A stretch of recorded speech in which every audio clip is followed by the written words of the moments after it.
Hi everyone, welcome back to my channel. Hope you guys are all doing super well. So welcome to today's video. Today we're going to be talking about what happened to 20-year-old Amber Tuccaro. This case has been driving me crazy all week. I've just been so frustrated with how the police handled this case. It's also a very frightening case because Amber's last few moments alive were captured on audio. It's just a really creepy case. I swear, like, you're gonna listen to this, you're gonna be very creeped out. It's very eerie, so just putting a little disclaimer out there that this is a very disturbing case. So yeah, that's pretty much what we're going to be talking about in today's video. Thank you guys so much for being here and supporting this channel. I really appreciate you guys watching these videos, and if you guys are new, don't forget to subscribe down below before you guys leave, por favor, so you guys can join the familia. Alright, that's pretty much all I have to say. Let's jump right into today's video.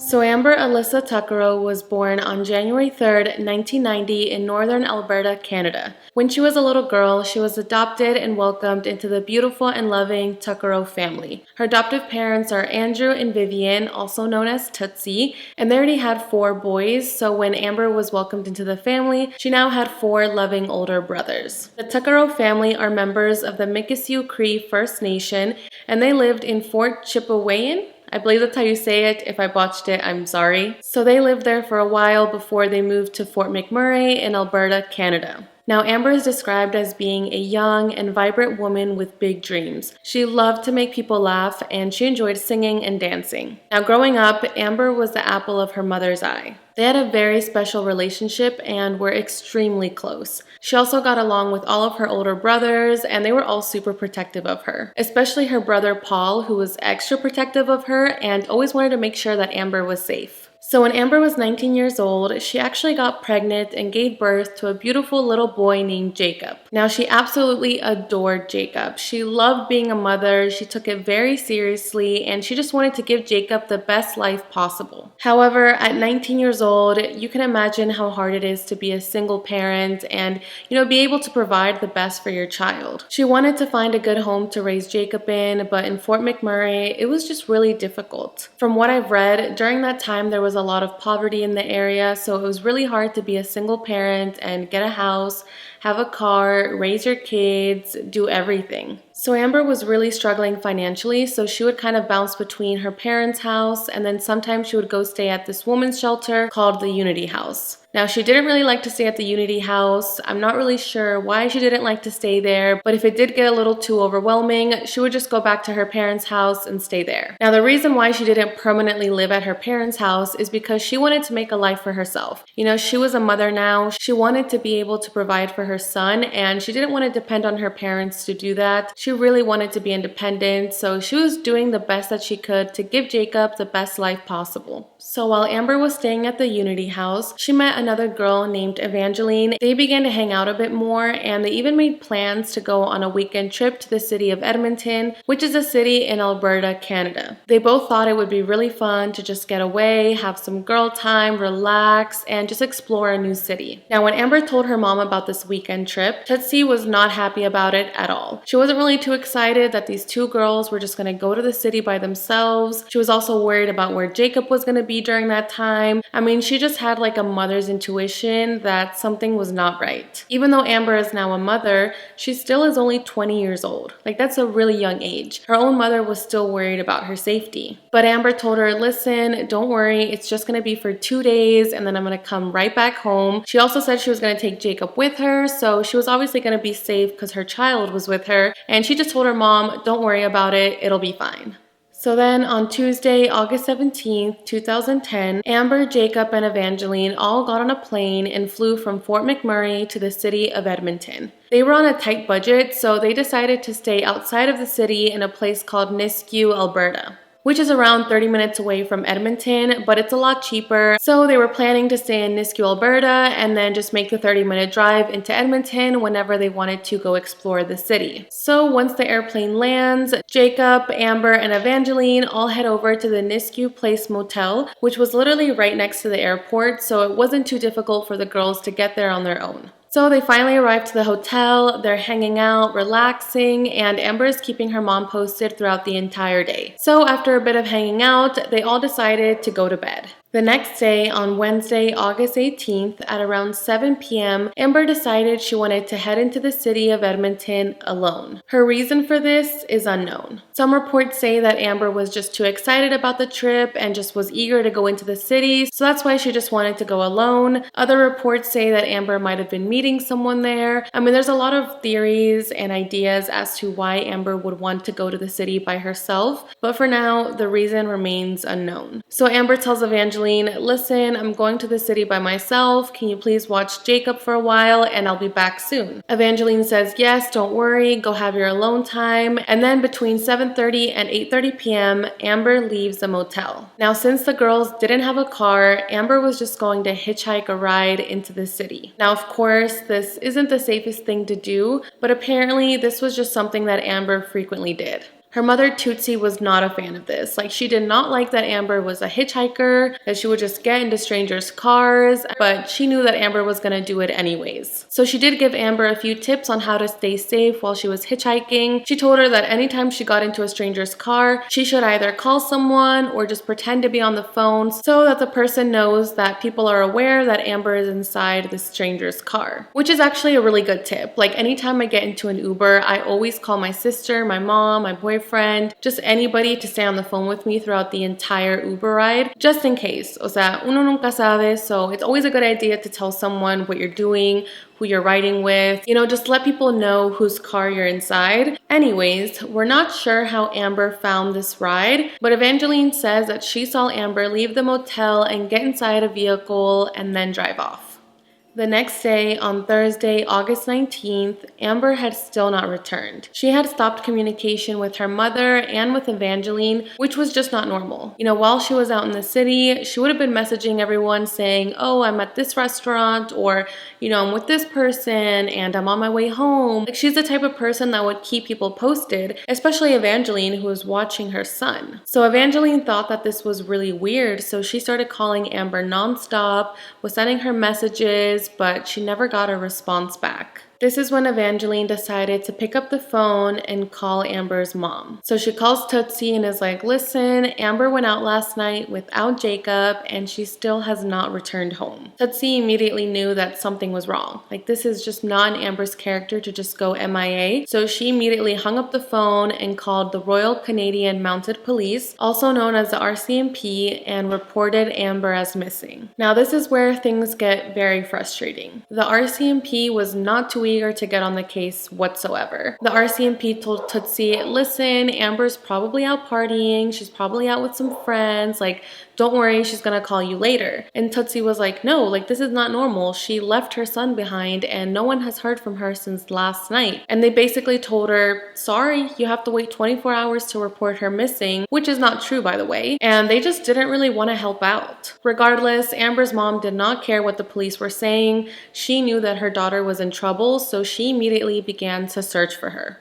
However, the search for Amber was extremely difficult. Like, there wasn't a specific place where people could search. It's not like people found her cell phone on the side of the road. It's not like her credit card was used at a certain place. The last known location of Amber was outside of the motel. And of course, the hotel didn't have any surveillance footage, so there was no way to see what kind of vehicle she got in. The family asked Evangeline if she could remember any details about the car, the license plate, the person that was driving, I mean, anything that could help them out. But she said she didn't remember anything. All she saw was Amber get inside the car, and that's it. So it was just a really difficult investigation, and Amber's mom was pretty much doing this by herself. The police weren't offering any resources, the police weren't there to support the family. I mean, it's just really sad how Amber's family was treated by the police. Then on August 28th, 2010, 2 weeks after Amber was last seen, the RCMP recommended that Amber's case be closed. They said they had a few reports of potential sightings of Amber and that they saw she was active on social media. So they tell Amber's family hey, listen, people claim they have seen Amber in the city, and people say that she's active on social media, so she's obviously not missing. Let's take her off the missing persons list. And Amber's family is like, huh? Like, what are you talking about? Who claimed that they saw her?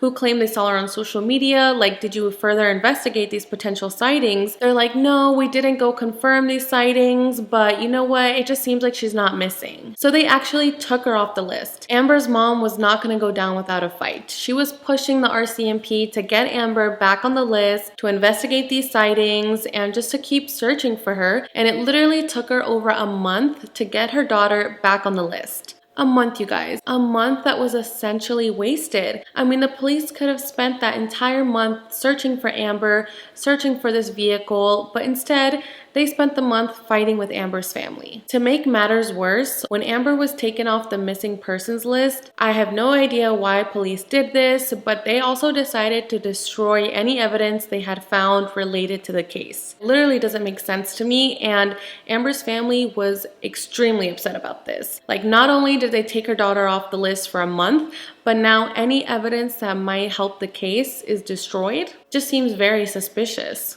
So a few months go by since Amber was added back to the missing persons list, and she is still not found. In October of 2010, Amber was one of the women honored during the Edmonton Sisters in Spirit Stolen Sisters Awareness March, which is an event meant to protest the violence Indigenous women face. Since Amber's family was not from Edmonton, the Stolen Sisters played such an important role in spreading awareness about Amber's disappearance. They were all over Edmonton spreading flyers about Amber's disappearance, talking to people about it, and just making sure people knew that Amber was missing. It makes me so happy that Amber's family was receiving this kind of support from the community, since they literally had no support from the police.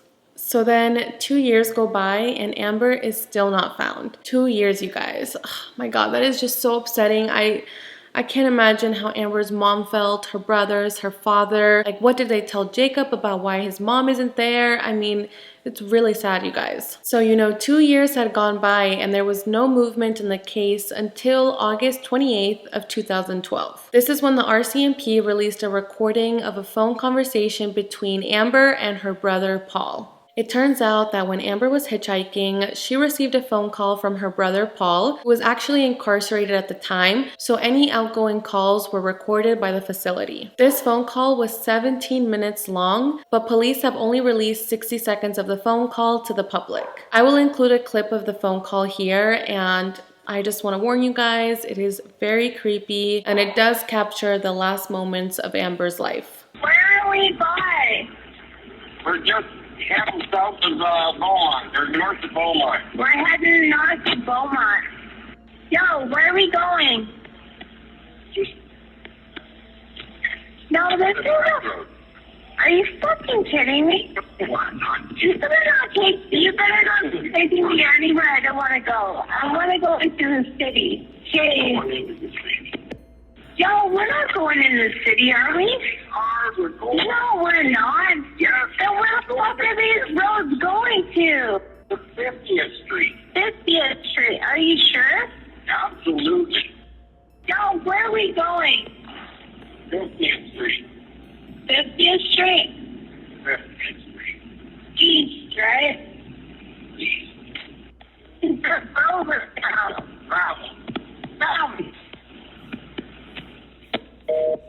As you can hear, Amber begins to get suspicious of the driver and she's asking him, where are we going? I just want to go to the city. What street are we on? Don't take me anywhere I don't want to go. I mean, it's just so sad how panicked she sounded in her last moments. Anytime the man replies with an answer, she repeats it back to the phone so that her brother can hear where they're going, what's happening. So we're assuming that Amber wanted all this information recorded because she knew something wasn't right. I feel like at the end I can kind of hear Amber saying pull over, and then the guy says something about gravel, and then it just disconnects. I don't really know. I'm kind of just assuming, but to me that's what it sounded like. Now, we're not really sure why the entire phone call hasn't been released to the public, but Amber's mom says that she's heard the entire thing. She says that at the start of the phone call, Amber and this man are laughing, everything seems normal, and then Amber starts to get suspicious about where the man is taking her, which is the audio that we heard, and then the call just abruptly stops. Tootsie said that it was the most difficult thing she's ever had to listen to. I mean, hearing her daughter panic, be worried about her safety, with the stranger that we have no idea what they look like, who they are, what kind of car they were driving, where he was taking her. I mean, she just says that listening to that phone call was extremely difficult. And she won't just let anybody do anything to her without a fight or whatever. And I get nightmares. I have all these awful thoughts of what could have, what happened to her. I literally cried when I heard this clip of Amber's mom, and I feel like I'm gonna cry right now because it's just so freaking sad having to listen to your daughter's last moments and have police not really do much about it. So in this call, you can hear the man keep repeating that he's taking her to 50th Street. However, a lot of people from the area have come forward and don't believe that he was actually taking her to Edmonton. They believe that instead he took her south of Nisku into the rural county of Leduc. So he was taking her in the complete opposite direction of where she wanted to go. He was just driving aimlessly around these different roads, trying to confuse Amber, and was lying to her when he said he was taking her to 50th Street. He obviously knew the area very well, and he obviously had no intentions of taking her to Edmonton. So police released this recording to the public, and we're hoping that someone would listen to this and help them identify who this man was. Then on September 1st, 2012, 4 days after this audio was released, horseback riders found a skull in a farmer's field just south of Amber's motel. Police checked Amber's dental records to see if it would match the skull, and it did. These remains belonged to 20-year-old Amber Tuccaro. Since her partial remains were discovered and they were heavily decomposed, the medical examiner's office wasn't able to determine a cause of death. Now, the drive from Amber's motel to the location where her remains were found is exactly 17 minutes long, which is the same length as the phone call between Amber and her brother Paul. So this means that as soon as the phone call ended, Amber was most likely killed. So in March of 2014, Tootsie filed a complaint against the RCMP saying they downplayed Amber's disappearance and didn't take this investigation seriously at all. First of all, they didn't think Amber was missing. They told her mom that she needed to wait 24 hours, which isn't true. Then they took Amber off the missing person list just because they had a potential sighting of Amber, which they never confirmed. And then they destroyed any evidence that they had collected. I mean, the police were just doing a horrible job on this case. So as I mentioned earlier, police released the audio recording to the public, hoping someone would recognize the voice. Well, a couple of people actually did. 3 women came forward and said they knew who the man was. One of these girls said that when she heard the audio recording, she immediately agreed that this voice belonged to a man named Pat Carson. He's a previously convicted sex offender that has been known to lure his victims to his horse ranch. He would put ads on Craigslist and other websites telling people, oh, you can come learn at my ranch. I'll teach you how to train horses. I'll teach you how to take care of a ranch. I'll teach you how to do this and that. And in exchange, he would give you a free room to stay in. However, a lot of people that have responded to these ads say that's not true. So people reported him to the police, and he did do some time in jail, but he's free now. So he still puts those ads on Craigslist, but now he changes the name of his ranch and his website every so often. So because of this, there's actually a blog dedicated to Pat Carson's horse ranch. On this blog post, people post the new ranch name,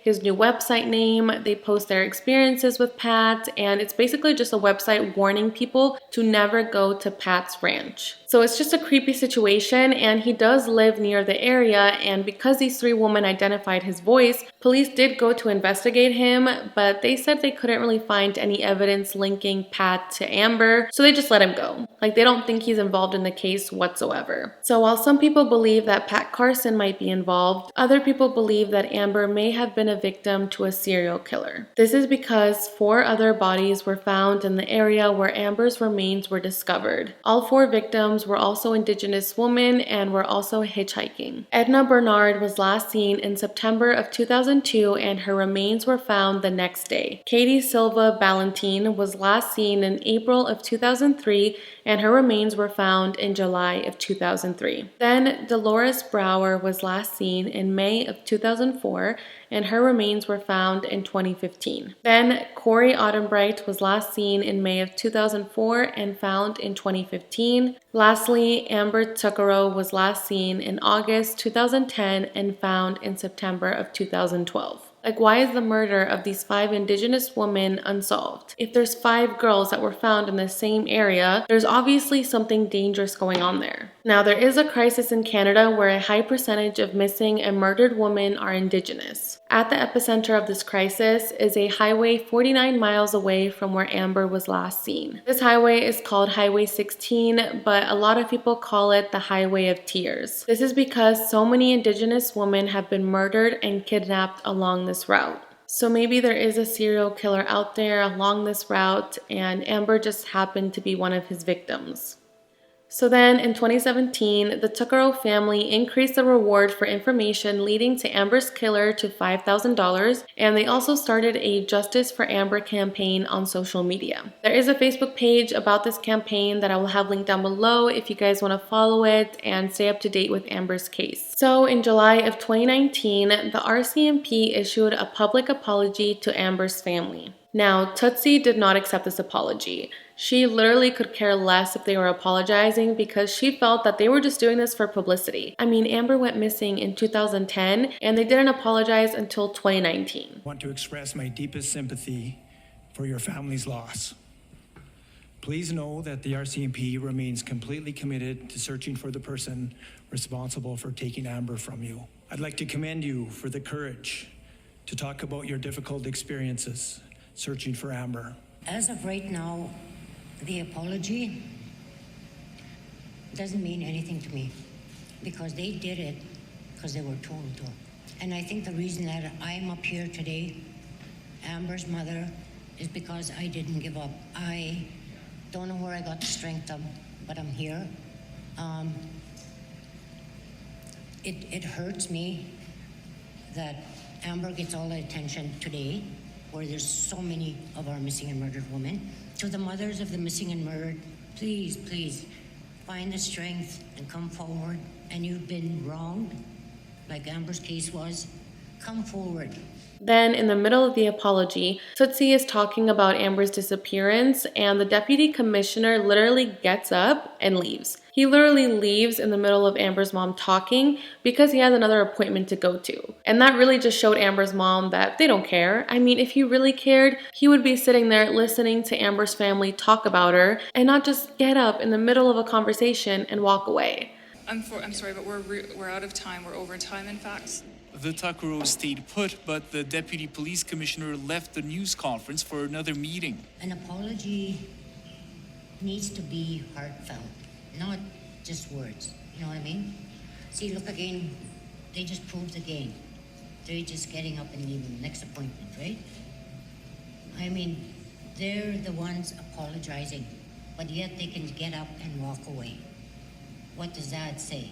I just found that really disrespectful to Amber's family, and I totally understand why they didn't accept their apology.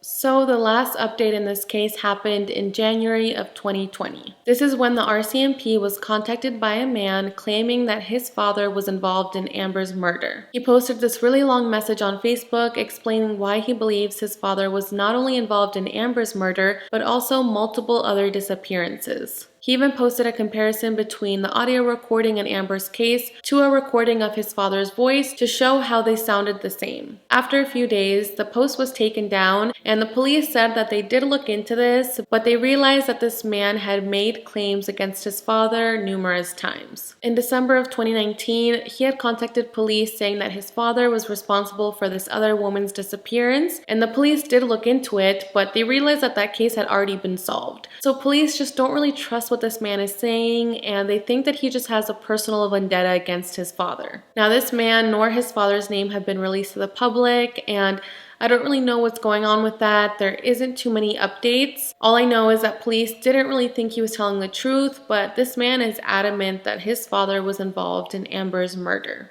So that's pretty much it, you guys. That's all the information we have on Amber's case. It's been over 10 years since Amber was last seen, and her case still remains unsolved. Tootsie says that the pain never ends. It feels as if it was just yesterday that all of this happened. She cannot believe that her daughter's killer is still out there, roaming free, thinking he got away with this. Amber's father passed away, which is just incredibly heartbreaking. He passed away without knowing what happened to his daughter. So now Tootsie is raising Jacob all on her own, and she says that he is the light of her life. He's all that she has left of her daughter Amber, which makes me want to cry because that is just so sad. I mean, Jacob was literally only 14 years old when his mom went missing and then was murdered, and he still has no idea what happened to his mom. You know, at least Tootsie has Jacob in her life. At least she can feel connected to her daughter that way, but it's really sad. Amber's mom is so incredibly strong. She has been there since day one, fighting for her daughter, going against the police, going against everyone's opinions, because some people were brutal towards Amber. Like, there was a lot of people that were blaming Amber for what happened to her. They were calling her irresponsible for hitchhiking, for leaving her son behind, for, you know, going out by herself so late at night, which is just horrible. Like, what happened to Amber is not her fault. You know, it's this horrible person that killed her. That's the person to blame, not Amber. I cannot imagine sending hate towards a victim's family when they're literally grieving the loss of their family member and trying to find justice. It's just horrible, but Amber's family pushed through it. I really hope that Amber's killer is caught soon and that her family can have some type of, I guess, justice and closure. I mean, obviously that's not going to bring Amber back, but at least this person can face the consequences and spend the rest of his life behind bars as he should.